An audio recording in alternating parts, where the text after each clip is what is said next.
पैसे अब आपका खाता कौन सा खुलता है?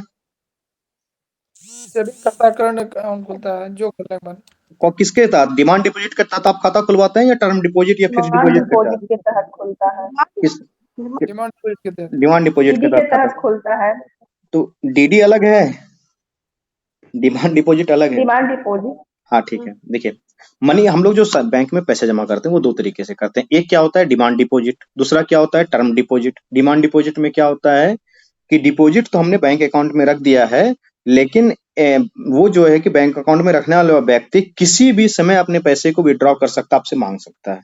ठीक है, पहले तो 10 बजे से 4 बजे तक मांग सकते थे जब बैंक खुलता था। अब क्या है कि अब तो यूपीआई वाला सिस्टम है, तभी भी आपको डोमिनोज खाने का मन हुआ तो वो तुरंत आप ऑर्डर कर लेंगे कुछ से कुछ, तो तभी अभी आप अपने बैंक से पैसा मांग लेंगे कि भाई मेरा पैसा दो, हमको जूता खरीदना है अभी। ठीक है, तो वो डिमांड डिपॉजिट हो गया। अब है कि फिक्स डिपॉजिट या टर्म डिपॉजिट। फिक्स डिपॉजिट तो आप जानते हैं, जो फिक्स डिपॉजिट लोग बैंक में करवाता है। तो फिक्स डिपॉजिट में क्या होता है कि customer can withdraw after a stipulated time period, मतलब कि दिए गए किसी समय अंतराल के बाद ही कस्टमर अपने पैसे को निकाल सकता है। जैसे कि हमने क्या किया कि एसबीआई में 1 लाख रुपए का फिक्स डिपॉजिट अभी करवाया है, तो 1 लाख रुपए का 1 साल के लिए करवाया है, तो 1 साल के बाद ही आप वो पैसे को विड्रॉ कर सकेंगे। अगर उसके बीच में मांगने के लिए गए तो एसबीआई क्या करेगा, पेनल्टी मारेगा। जो 7% का इंटरेस्ट रेट हमको दे रहा है वो तुरंत काट लेगा। भाई चलो पैसा तुम पहले मांगने के लिए आया, तुमको इंटरेस्ट रेट भी नहीं देंगे, तुम्हारा थोड़ा सा पेनल्टी भी काटेंगे। ठीक है, अब देखिए डिमांड डिपॉजिट में दो तरीके के एक बैंक अकाउंट खोलते हैं। मनी हम लोग किस तरीके से धरते हैं, दो तरीके से, एक डिमांड डिपॉजिट, एक फिक्स डिपॉजिट, समझ लिए। अब डिमांड डिपॉजिट के दो भाग। डिमांड डिपॉजिट में क्या है, एक है करंट अकाउंट, एक है सेविंग अकाउंट। सेविंग अकाउंट हम जैसे गरीबों के लिए, करंट अकाउंट बिजनेसमैन के लिए, है ना। सेविंग अकाउंट में क्या होता है कि आप पैसा रखते हैं और जितना रखते हैं उसको निकालते हैं। और करंट अकाउंट में क्या होता है कि कुछ पैसे एक्स्ट्रा भी ले सकते हैं और उसमें लिमिट नहीं रहता है। बहुत सारा पैसा, करोड़ों का करोड़ जो है कि पैसा वो तुरंत एक अकाउंट से दूसरे अकाउंट में स्विच वगैरह करने की फैसिलिटी रहती है वो बिजनेसमैन के लिए, इसलिए वो करंट अकाउंट है। तो डिमांड डिपॉजिट और फिक्स डिपॉजिट आपने समझ लिया। ठीक है, मनी को डिपॉजिट कैसे करते हैं। अब एक अगला फंक्शन है मनी का नहीं, वो चेक। चेक क्या होता है इसको समझेंगे। इसके अलावे आप इसी पीडीएफ में जब आप पढ़ेंगे तो आपको जो है कि foreign currency non residence account भी मिलेगा, जिसको कि एफसीएनआर कहते हैं। नॉन रेसिडेंस एक्सटर्नल अकाउंट भी मिलेगा, उसके बाद नॉन रेसिडेंस ऑर्डिनरी अकाउंट भी मिलेगा। इसको मैं अभी यहाँ पे नहीं बता रहा हूँ, इसलिए नहीं बता रहा हूँ कि जब एक्सटर्नल सेक्टर ऑफ इंडिया हम पढ़ाएंगे उस समय इस अकाउंट को हम डिटेल में पढ़ा देंगे। चीजों को कॉम्प्लेक्स नहीं करना है, इन्होंने यहाँ पे लिख दिया है, हम उसको वहां पे पढ़ाएंगे आपको। ठीक है, तो ये ऐसा मत समझिएगा कि पढ़ाया नहीं गया है, हम उसको पढ़ाएंगे। कैसे पढ़ाना है, किस ऑर्डर से, मुझे पता है। चेक क्या होता है बताएं कुछ, चेक के बारे में बताइए, आसान है भाई, बोलिए कोई चेक के बारे में कुछ। सर चेक तो सर कागज मुद्रा है ना, उसमें अमाउंट लिख के जाके देंगे तो पैसा देगा। बस वही है कि वो जो है कि पेपर इंस्ट्रक्शन वो बैंक के द्वारा किया गया है, किसी व्यक्ति के स्पेसिफिक नाम से चेक इशू किया गया है और किसी पर्सन के अकाउंट से जो है कि उसको निकाल लिया जाता है, बस इतना ही है चेक। इसके बारे में दिमाग नहीं लगाना। चेक होता था, हुंडी होता था, वो सब अब चलता नहीं है ज्यादा, अब तो चेक भी बहुत कम ही चलता है। उसके बाद जो है कि ये चेक एक लीगल टेंडर नहीं है, इतना ध्यान रखेंगे, क्योंकि इसकी एक्सेप्टेबिलिटी यूनिवर्सल नहीं है चेक की। आप मैंने रुपेश कुमार सिंह ने किसी के नाम से चेक जारी किया कि चलो तुमको अवार्ड के रूप में 2000 रुपया देते हैं, तो 2000 रुपया तो मेरे ही अकाउंट से तुम ही निकाल सकते हो, सिर्फ हर कोई तो निकाल भी नहीं सकता उसको। ठीक है, तो चेक में भी कई तरीके से होते हैं। फिर चेक ट्रांसकेशन सिस्टम वगैरह भी होता है, तो वो उतना दिमाग नहीं लगाना है कि चेक ट्रांसकेशन सिस्टम क्या होता है, चेक में फ्रॉड कैसे होता है, चेक बाउंस होता है तो क्या परेशानी होती है। बस इतना जान लें कि अगर चेक आपका बाउंस करता है तो वो बहुत बड़ा अपराध माना जाएगा। जैसे कि मैंने आपको दे दिया कि चलो तुमको 10 लाख रुपए का इनाम देते हैं, अब मेरे अकाउंट में 10,000 रुपया ना रहे, तुम जाओगे भजाने के लिए कि सर ने तुम्हें 10 लाख रुपया दिए हैं। वो चेक करेगा बाउंस, जैसे ही वहां पे चेक बाउंस करेगा, चेक बाउंस का मतलब कि मेरे अकाउंट में पैसा नहीं है, तुरंत पुलिस मुझे पकड़ेगी। फर्जी पैसा जारी करते हैं आप, चलिए जेल चलिए। ठीक है, उसके बाद क्या है कि क्रिप्टो करेंसी। क्या सच में होता है ऐसा कि पुलिस पकड़ सकता है? तुरंत पकड़ लेगा, ऐसा करके भी मत देखना, नहीं तो काट दो मेरे नाम पे 10 लाख रुपए का, अभी देखो। पुलिस पकड़ा देंगे। हाँ तुरंत, हम नहीं कहेंगे कुछ, वो पुलिस खुद ऑटोमेटिकली बैंक तुम्हारे घर पे भेज देगी तुरंत। ये अच्छा। बहुत बड़ा अपराध है, ऐसा मान लीजिए आप लोग, ये जान के ऐसा चलो। तब नहीं करना होगा। हाँ, ये फर्जी चेक होता है ना, तब तो कोई भी फर्जी चेक काट के चला जाएगा जी, कि भाई लेबर को पैसा जी देना है, फर्जी चेक काट के चले गए, अब लेबर बेचारा परेशान हो रहा है, कोई फर्जी चेक नहीं काट जी सकता है। उसके जी बाद जी एक जो है कि रुपये का तरीका है, वो है क्रिप्टो करेंसी। क्रिप्टो करेंसी के बारे में थोड़ा सा जान लेते हैं कि क्रिप्टो करेंसी किसी सरकार के द्वारा जारी नहीं किया गया है।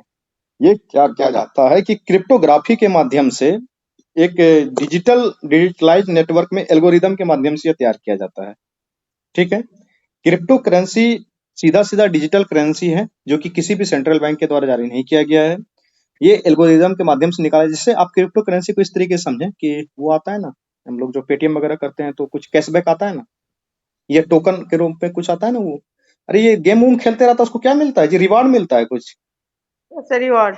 हाँ हाँ, वो रिवार्ड पॉइंट जो मिलता है, तो तुम क्रिप्टो करेंसी को उसी तरीके से रिवार्ड पॉइंट के रूप में समझो कि रिवार्ड पॉइंट आपके अकाउंट में आ गया, कि आपने जैसे कोई काम किया किसी कंपनी का, तो आपको रिवार्ड पॉइंट मिलेगा। उस रिवार्ड पॉइंट से आप जाके अमेजन पे शॉपिंग कर सकते हो। कोई किसी सरकार ने इसको जारी नहीं किया। ये संतोषी नाकामोटो व्यक्ति पता नहीं जापान के थे कि अमेरिका के थे, उन्होंने ही ऐसा एल्गोरिदम डिजाइन कर दिया था। जापान के थे। हाँ, वो जापान के ही थे। ठीक है, तो उन्होंने ही ऐसा एल्गोरिदम स्टार्ट कर दिया कि वो क्रिप्टो करेंसी अब जारी हो जाता है, रिवार्ड के रूप में आपके अकाउंट में चला जाएगा। उसमें क्या है कि फिर जो है कि वो आप दूसरे को ट्रांसफर भी कर सकते हैं, आप अमेजन से सामान भी खरीद सकते हैं। ये तो बिल्कुल एक पैरेलल इकोनॉमी खड़ी हो जाएगी, जिसका कि सरकार के ऊपर कोई कंट्रोल ही नहीं है। जितना मर्जी उतना क्रिप्टो करेंसी जारी कर देगा। ये आप समझ रहे हैं कि अगर ज्यादा क्रिप्टो करेंसी जारी हो जाए, इस तरीके से अमेजन से शॉपिंग होना स्टार्ट हो जाए, तो अर्थव्यवस्था पे क्या असर पड़ेगा? कुछ अंदाजा है इसका आप लोगों को? सारा डिजिटली होने लगेगा सर, फिर रोजगार जो या भी फिर भ्रष्टाचार भी बढ़ने लगेगा सर। बिल्कुल बंद हो जाएंगे, बेरोजगारी की समस्या। अच्छा, ये बताओ कि नरेंद्र मोदी जी अगर चाहें कि अभी इलेक्शन आने वाला है, हम सबको भर भर के 15-15 लाख रुपए सूटकेस में जब बंद करके भेज देते हैं, तो क्या होगा अर्थव्यवस्था? खराब हो डाउनफॉल जाएगा। होगा सर। क्या होगा अर्थव्यवस्था पे? क्या असर पड़ेगा? अभी उन्होंने वादा किया था ना 15-15 इन्फ्लेशन आ लाख का। जाएगा, ऐसे बहुत ज्यादा तो इन्फ्लेशन आ जाएगा। हाइपर इन्फ्लेशन का केस बनेगा। देखिए, होता क्या है कि मुद्रा उतना ही छाप सकते हैं जितना कि आप काम कर सकते हैं। वो क्या है कि हमने जैसे कि ईंट का भट्ठा लगाया, तो मैंने 1 लाख रुपए का काम किया है। अगर सरकार आपको 1 लाख रुपए की या 10,000 रुपए की सैलरी देती है, तो मेरा मजदूर 1 लाख रुपए का काम करके यहाँ रखा हुआ है। वो money as a value of store मैंने पढ़ा था ना, स्टोर ऑफ वैल्यू। तो यहाँ पे वो चीज स्टोर करके है। अगर सरकार फालतू में पैसा जारी करते रहेगी, जैसे वेनेजुएला में हुआ था अभी, लाख लाख रुपए के नोट जारी हुए थे, 10-10 लाख रुपए के नोट जारी हुए थे, सामान रहेगा ही नहीं मार्केट में। स्टोर ऑफ वैल्यू जहाँ पे कोई ईंट का भट्टा बना के ईंट रखा ही नहीं, तो आप खरीदोगे क्या? पैसा तो सबके पास हो जाएगा। तो हाइपर इन्फ्लेशन का केस होगा कि तुम जाके ईंट का भट्टा 1,000 10,000 रुपया में 1,000 रुपया ईटा खरीदोगे, वो 20,000 रुपया देगा। तुम 100 रुपया केजी प्याज खरीदोगे, वो आके अगला 500 रुपया दे देगा प्याज वाले को। जब तक मार्केट में प्याज का भी सप्लाई नहीं बढ़ाएंगे, तब तक ये बैलेंस होने वाला नहीं है। इसलिए अर्थव्यवस्था कितना भी संकट में जाती है, सरकार देखना पैसे नहीं जारी करती है। उसको कंट्रोल करने के दूसरे दूसरे तरीके हैं, वो भी हम बताएंगे। और रिजर्व बैंक का एक ये भी काम है कि वो कंट्रोल करना उसको। हाँ अभिषेक, बोलो कुछ। सर इसमें एक टर्म लिखा हुआ है डिसेंट्रलाइज नेटवर्क और ब्लॉकचेन टेक्नोलॉजी। देखिए, डिसेंट्रलाइज नेटवर्क और ब्लॉकचेन टेक्नोलॉजी क्या होता है ये बता देते हैं। एक होता है सेंट्रलाइज नेटवर्क, जैसे कि कंप्यूटर जो है कि सारे एक जगह पे जुड़ा हुआ हो, उसको क्या बोलेंगे? Centralise network. डिसेंट्रलाइज नेटवर्क का मतलब ये है कि हमने यहाँ पे कुछ क्रिप्टो करेंसी जारी किया, वो कोडिंग के माध्यम से होता है। उसके लिए बहुत सारे हैवी कंप्यूटर्स लगते हैं क्रिप्टो करेंसी को बनाने में, ठीक है, और उसमें कोडिंग किया जाता है। कोडिंग के माध्यम से वो क्या बोला मैंने, रिवार्ड पॉइंट जनरेट होता है, इसलिए वो डिसेंट्रलाइज नेटवर्क लिखा हुआ। और आपने क्या पढ़ा और क्या क्या एक टर्म था बताओ? ब्लॉकचेन। ब्लॉकचेन। ब्लॉकचेन एक टेक्नोलॉजी होता है जिसके माध्यम से आज के समय में डिग्रियां वगैरह भी बांटी जाती है। साइंस टेक्नोलॉजी में इसको अच्छे से पढ़ेंगे। उसमें वो टेक्नोलॉजी इस तरीके से काम करता है कि जैसे कि आपका सर्टिफिकेट है, उसको जो है कि हमको जारी करना है, तो यहाँ पे वो चैन के माध्यम से चलते रहता है कि वो आप जो सरकार का ये वाला है ना कि वो डिजी लॉकर है, डिजी लॉकर में भी चला जाएगा, आपके पास भी चला जाएगा। इस तरीके से वो पूरा चैन के तरीके से काम करते रहता है। That is the blockchain. Crypto currency का कुछ नाम इसमें दिया हुआ है, जैसे कि बिटकॉइन एक क्रिप्टो करेंसी है, लिथी कॉइन है एक क्रिप्टो करेंसी है। इस तरीके से जो है कि डॉग कॉइन, जो कि इन्होंने कहा था एलन मस्क साहब ने, वो भी एक क्रिप्टो करेंसी है। बहुत सारी क्रिप्टो करेंसी का नाम है इस तरीके से। एक बहुत इंपॉर्टेंट कमेटी है, उसको आप याद कर लेंगे, दिनेश शर्मा कमेटी। दिनेश शर्मा कमेटी ने रिकमेंड किया इंडिया में कि total ban on crypto currency, ये पूरी तरीके से क्रिप्टो करेंसी को बैन किया जाए। और आगे हम लोग क्रिप्टो करेंसी के बारे में पढ़ेंगे। साइंस एंड टेक का जब बैच पढ़ना स्टार्ट करेंगे, कार्तिकेयन सर उसको लेंगे, तो उसमें बहुत आपको आसान भाषा में ब्लॉकचेन क्या होता है, मशीन लर्निंग क्या होता है, ये सारी टेक्नोलॉजी को पहले समझाया जाएगा। ये काम कैसे करता है, सेंट्रलाइज कमांड सिस्टम किसको बोलते हैं, उसके बाद डिसेंट्रलाइज कमांड सिस्टम कैसे काम करता है, उसके बाद तब आपको क्रिप्टो करेंसी के बारे में और भी बहुत सारी चीजें जो है कि पढ़ा दी जाएंगी। वैसे अब तो न्यूज में नहीं है, वरना तो उसको बहुत डिटेल में अभी ही पढ़ाना पड़ता है, लेकिन अब मुद्दा है ही नहीं न्यूज में। और इकोनॉमिक्स के साथ ये क्या होता है कि जो चीजें न्यूज में नहीं रहती ना, उसमें इकोनॉमिक्स में बहुत सारे टर्म डेली फ्लोट होते हैं, डेली नया नया टर्म आएगा। इतना बड़ा ही सब्जेक्ट इकोनॉमिक्स है, तो इसलिए जो टर्म नहीं रहते न्यूज में उसको लोग दबा देते हैं, जो नए टर्म न्यूज में रहते हैं उसको पढ़ाया जाता है। यूपीएससी के क्लास में भी यही होता है, बीपीएससी के क्लास में भी यही होता है। इकोनॉमिक्स में बेसिक कुछ ही चीजें हैं जो कि बेसिक के रूप में, स्टैटिक के रूप में पढ़ना होता है, बाद बाकी पूरा पूरा करंट अफेयर ही पढ़ना रहता है इकोनॉमिक्स में। ठीक है,